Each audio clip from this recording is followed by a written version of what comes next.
সালে বড় প্রত্যাশা নিয়ে মুক্তি পেয়েছিল ঠগস অফ হিন্দুস্তান, কিন্তু বক্স অফিসে সেই স্বপ্ন ভেঙে পড়ে মুহূর্তেই।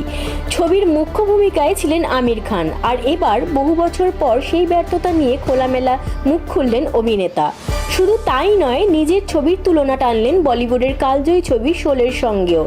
সম্প্রতি এক আলোচনা সভায় আমির জানান, সাধারণত ছবি বেছে নেওয়ার সময় তিনি চরিত্র নয় গল্পকেই বেশি গুরুত্ব দেন, কিন্তু ঠগস অফ হিন্দুস্তানের ক্ষেত্রেও তিনি নাকি সেই নিয়ম ভেঙেছিলেন।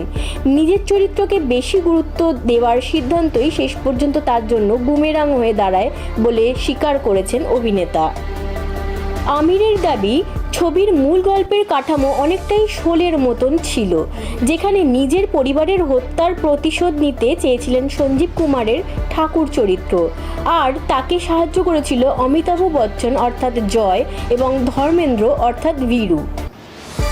ঠিক তেমনভাবেই ঠগস অফ হিন্দুস্তানে ফাতিমা সনা শেখের জারিফা চরিত্রে পরিবার ধ্বংস হয়ে যায়, আর তার পাশে দাঁড়ায় আমির অভিনীত ফিরঙ্গি চরিত্র।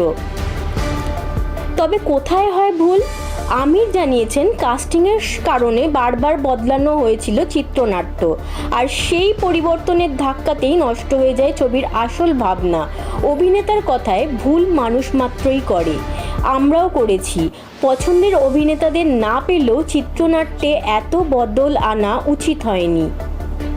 আমিরের দাবি, দর্শক শেষ পর্যন্ত যে ছবি দেখেছেন সেটা আসলে মূল গল্পই নয়, কারণ পরিচালকের লেখা চিত্রনাট্যে একাধিক পরিবর্তন আনা হয়েছিল, আর সেখানেই হয়তো হারিয়ে গিয়েছিল ছবির আসল শক্তি। ব্যুরো রিপোর্ট, রাত দিন নিউজ নেটওয়ার্ক।